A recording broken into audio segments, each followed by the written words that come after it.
अब तक पाकिस्तान को नरेंद्र मोदी निपटा रहे थे, अब मोर्चा संभाल लिया है राष्ट्रीय सुरक्षा सलाहकार अजीत डोभाल ने, नरेंद्र मोदी के सबसे खास लोगों में से एक ने। मोदी और डोभाल की जोड़ी ऐसी है जिससे पाकिस्तान का फर्जी फील्ड मार्शल असीम मुनीर भी कांपता है। अजीत डोभाल ने आज ऐसा पाकिस्तान को ललकारा है कि मुनीर के साथ हाफिज सईद, मसूद अजहर के भी होश उड़ गए होंगे। अजीत डोभाल ने ऐसा खुलासा कर दिया, जो असीम मुनीर फर्जी फील्ड मार्शल बनकर अय्याशी कर रहा है, उस असीम मुनीर को खुद पाकिस्तान ही निपटा देगा। इसी बीच पाकिस्तान के लिए एक और बुरी खबर भी आ गई। असीम मुनीर तो खुद अय्याशी कर रहा है, लेकिन मुनीर की यह अय्याशी भिखमंगे पाकिस्तान को पूरी तरह से डुबोकर ही मानेगी। पाकिस्तान का क्या होने वाला है, यह तो आगे बताऊंगा, लेकिन पहले देखिए कि पाकिस्तान ने कल ही अजीत डोभाल का नाम लिया और आज सबके सामने आकर अजीत डोभाल ने असीम मुनीर और आतंकी पाकिस्तान की कैसे जबरदस्त धुलाई की। अजीत डोभाल वो हैं जिनके नाम से पाकिस्तान कांपता है। नरेंद्र मोदी और अजीत डोभाल की जोड़ी ने पिछले 11 साल में पाकिस्तान के पसीने छुड़ा कर रख दिए। पाकिस्तान तो आए दिन डोभाल का नाम लेता रहता है कि डोभाल ने पाकिस्तान की दुर्दशा करके रख दी। पाकिस्तान में चींटी भी मरती है तो पाकिस्तान डोभाल डोभाल चिल्लाने लगता है। डोभाल का खौफ पाकिस्तान में आज से नहीं, डोभाल वो हैं जो पाकिस्तान में 7 साल तक जासूस बनकर रहे और पाकिस्तान को भनक तक नहीं लगी। अब तो अजीत डोभाल पाकिस्तान को खुला ठोक रहे हैं, तो पाकिस्तान घबराया हुआ है कि कब फिर कहां से मार पड़ जाए। इसलिए बात बात में पाकिस्तान अजीत डोभाल का नाम ले आता है। कल भी पाकिस्तान में अजीत डोभाल का नाम गूंजा था।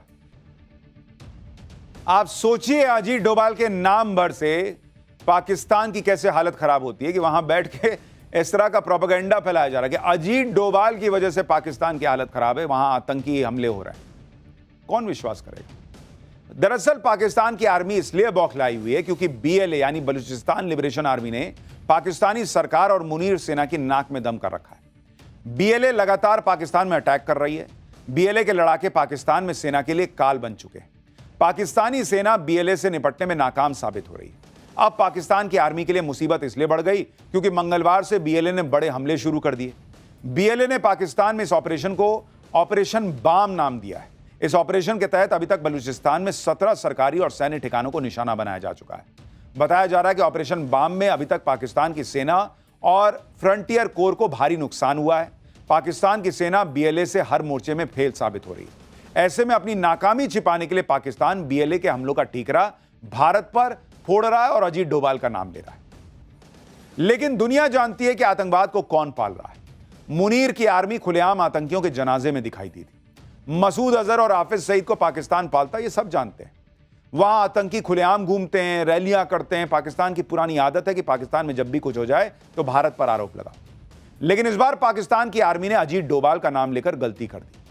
कल पाकिस्तान ने अजीत डोभाल का नाम लिया और आज अजीत डोभाल ने मुनीर, हाफिज सईद और पाकिस्तानी सेना सबको धो डाला। Thereafter, a lot of things are said that this thing, foreign press and all these things, they said Pakistan did that and this. You tell me one photograph, one imagery. These days, these imageries are from the satellites all over the world. They are this thing, which shows any Indian damage being done, even a glass pane having been torn.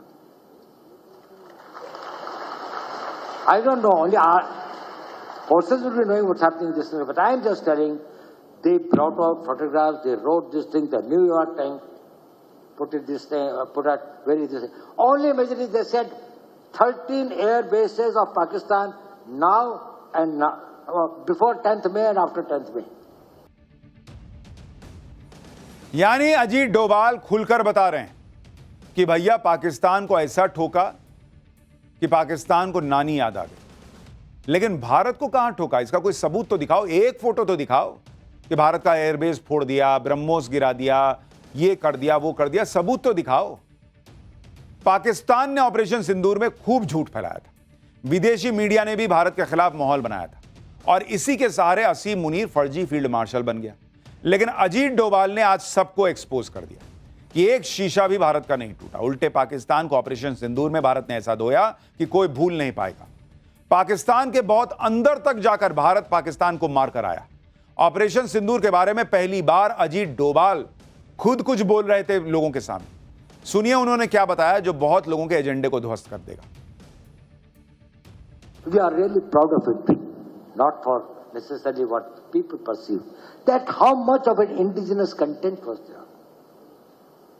We are proud of it, that some of the best systems that worked, whether it was our BrahMos systems, whether it was our integrated air control and command systems, whether it was our radars, we decided to have 9 terrorist targets in the crisscross of Pakistan. It was not only the border area something, which we thought were there this way. We missed none.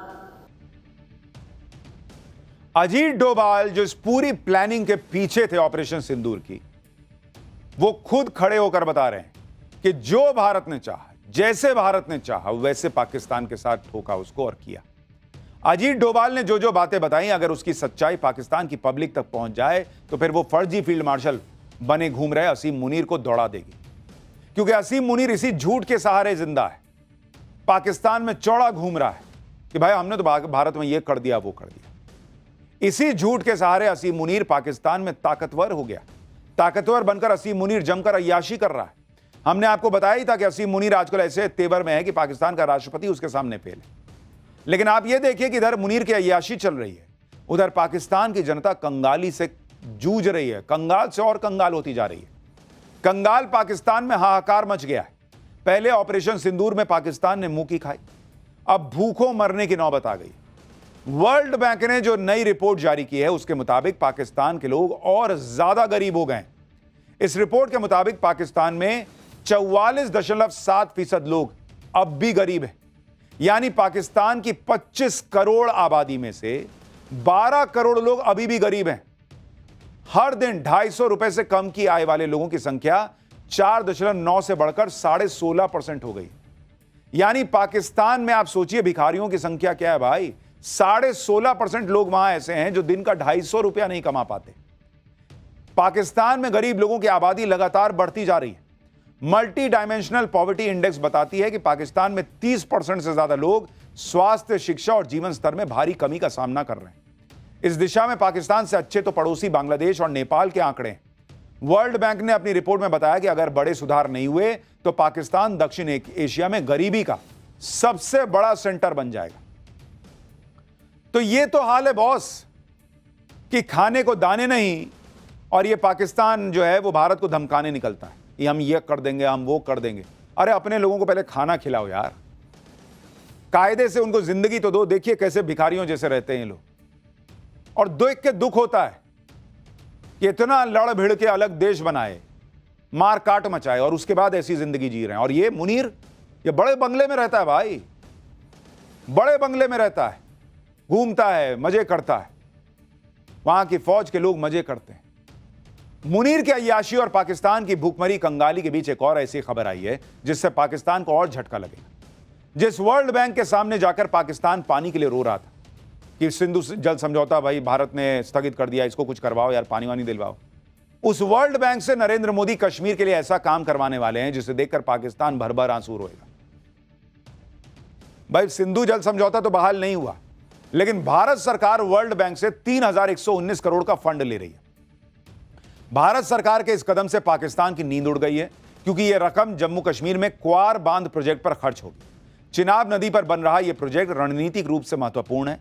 इस project के पूरा हो जाने से 540 megawatt बिजली का उत्पादन होगा। पीएम मोदी ने अप्रैल 2022 में इस परियोजना की आधारशिला रखी थी। इस परियोजना को पूरा करने की डेडलाइन 2027 है, जिसके बाद घाटी में बिजली उपलब्धता और बढ़ेगी, औद्योगिक विकास हो पाएगा।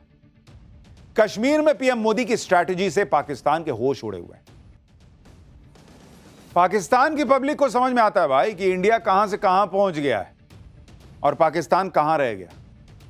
एक तरफ पाकिस्तान की जनता गरीबी और गुर्बत में से जूझ रही है, दूसरी तरफ पाकिस्तान की आर्मी के चीफ असीम मुनीर की अय्याशी खत्म नहीं हो रही।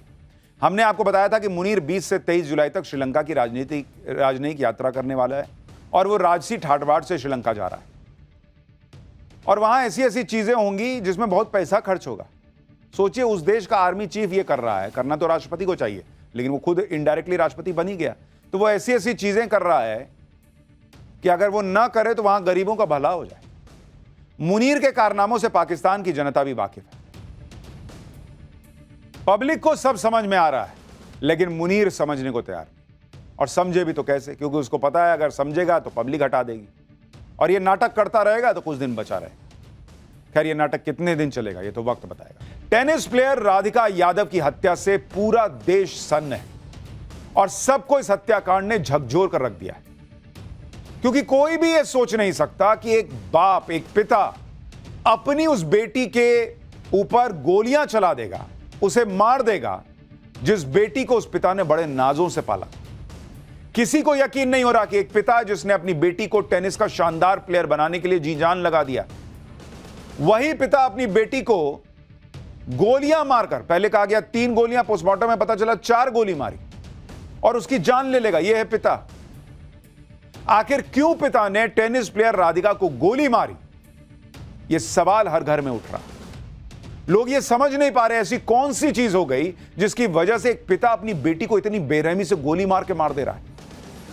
गुरुग्राम के राधिका यादव मर्डर केस में अभी तक हत्या की वजह सामने आई है, जिसके मुताबिक राधिका गुरुग्राम में एक टेनिस एकेडमी चला रही थी। राधिका की टेनिस एकेडमी से पिता दीपक यादव को दिक्कत थी। दिक्कत इसलिए थी क्योंकि दीपक को लोग ताने मार रहे थे कि वो अपनी बेटी की कमाई खा रहा है। इन तानों से दीपक परेशान थे और वो चाहते थे कि उनकी बेटी एकेडमी को बंद कर दे, लेकिन राधिका इस बात के लिए तैयार नहीं थी। एकेडमी की वजह से बेटी और पिता में झगड़ा होता था। इसी झगड़े की वजह से दीपक ने अपने घर में अपनी बेटी को 4 गोलियां मारकर उसकी जान ले ली। यह तो शुरुआती कहानी है बॉस, लेकिन जैसे जैसे आगे जांच बढ़ रही है, बातें निकल कर आ रही हैं, इस कहानी में ट्विस्ट आने लगा है। भाई, ये वो कहानी है जो दीपक ने अपना जुर्म कबूलते हुए पुलिस को बताई और दुनिया के सामने रखी, लेकिन दीपक की इस कहानी में कई झोल हैं। यह पूरा मर्डर केस इतना सिंपल है नहीं जितना 4 लाइन में बता दिया गया कि अरे लोग ताना मारते थे कि बेटी का पैसा खा रहा है, बेटी के पैसे पे जी रहा है और बेटी को गोली मार दी। नहीं बॉस, इस कहानी में कितने छेद हैं, कैसे आरोपी दीपक के रिश्तेदार इस थ्योरी को खुद खारिज कर रहे हैं, आज आपको सब बताऊंगा। लेकिन पहले देखिए इस मामले में जो नया मोड़ आया है। एक नए कैरेक्टर की एंट्री हो गई है, उसके बारे में बताता हूं। और यह नया कैरेक्टर है इनामुल हक नाम का लड़का, जिसके साथ राधिका यादव ने म्यूजिकल वीडियो शूट किया था। यह है इनामुल हक। अब यह नया कैरेक्टर कौन है? इस मर्डर केस में इनामुल हक और राधिका की जान पहचान की चर्चा क्यों हो रही है? लोग इनामुल हक और राधिका की वीडियो को लेकर क्या कह रहे हैं? इनामुल हक राधिका से अपनी दोस्ती को लेकर क्या बता रहा है नवभारत के कैमरे पर? क्या उसकी वजह से ही पिता ने राधिका को मार दिया? आज आपको इस सब के बारे में बताऊंगा। साथ ही राधिका यादव की मौत से पहले उसके सोशल मीडिया अकाउंट क्यों गायब हो गए? क्या राधिका के रील बनाने से उसके पिता को दिक्कत थी? राधिका के एक्टिंग से दिक्कत थी? राधिका के सोशल मीडिया प्रोफाइल की वजह से पिता और बेटी का झगड़ा हुआ था क्या? बहुत सारे सवाल हैं जिनके जवाब आज आपको पाठशाला के इस पहले चैप्टर में देने का प्रयास करूंगा। जब से राधिका यादव के मर्डर की खबर आई है, तब से सबके मन में एक ही सवाल है कि आखिर राधिका के पिता ने उसका मर्डर क्यों किया? और इसको लेकर 3 थ्योरी अभी शुरुआत में चल रही है। थ्योरी नंबर 1, जिसके बारे में मैंने आपको बताया कि राधिका के पिता ने टेनिस एकेडमी और ताने की वजह से उसकी जान ले ली, लेकिन पुलिस इसे आखिरी सत्य मानकर नहीं चल रही। और इसके अलावा भी 2 और थ्योरी हैं जिस पर जांच हो रही है। जैसे एक थ्योरी राधिका के सोशल मीडिया अकाउंट को लेकर है। टेनिस खिलाड़ी राधिका सोशल मीडिया पर एक्टिव रहती थी और इंस्टाग्राम, फेसबुक पर रील बनाकर डालती थी। ऐसा दावा है कि हो सकता है यह भी पिता और बेटी के बीच विवाद की एक वजह बना हो। सोशल मीडिया वाली थ्योरी की पूरी परतें आगे खोलूंगा। इसके अलावा एक और थ्योरी यह भी है कि राधिका के पिता दीपक एक मुस्लिम लड़के इनामुल हक से उसकी दोस्ती को लेकर नाराज थे। इस युवक के साथ राधिका ने एक म्यूजिक वीडियो भी किया था। अब इस थ्योरी का क्या सच है, उसके बारे में क्या जानकारी आ रही है, वो भी आपको बताऊंगा। दरअसल सोशल मीडिया पर राधिका का एक पुराना वीडियो वायरल है, जिसमें वो इनामुल हक नाम के एक मुस्लिम लड़के के साथ दिख रही है। इस वीडियो के आखिर में जो क्रेडिट सेक्शन है, उसमें दोनों का नाम भी था। अब कुछ कयास ऐसे भी लग रहे हैं कि हो सकता है कि आरोपी पिता दीपक यादव को राधिका यादव की एक्टिंग और उसके करियर या मुस्लिम लड़के के साथ काम करने को लेकर कोई नाराजगी रही हो। जिस इनामुल हक का नाम राधिका के केस में आ रहा है, उससे टाइम्स नाउ नवभारत ने फोन पर बात की। इनामुल हक ने राधिका के साथ आए वीडियो के बारे में हमें बताया कि यह वीडियो 1.5 साल पहले शूट हुआ था। उसके बाद राधिका से उसकी बात नहीं हुई। इनामुल हक ने यह भी बताया कि राधिका ने उस वीडियो को ज्यादा शेयर नहीं किया था। फिर 3 महीने पहले ही इनामुल हक ने राधिका को फिर कांटेक्ट किया था। इनामुल हक ने राधिका से दिल्ली में एक और वीडियो शूट के लिए पूछा। हालांकि राधिका ने इस ऑफर में ज्यादा इंटरेस्ट नहीं दिखाया। राधिका ने कहा था कि वो अपनी सहेली से पूछेगी और उसके बाद से दोनों की बात नहीं हुई। इनामुल हक ने कहा कि राधिका से उनकी पहचान प्रोफेशनल रोल तक सीमित थी। वो ना राधिका के घर का एड्रेस जानता था, ना उसके परिवार के बारे में कुछ जानता था।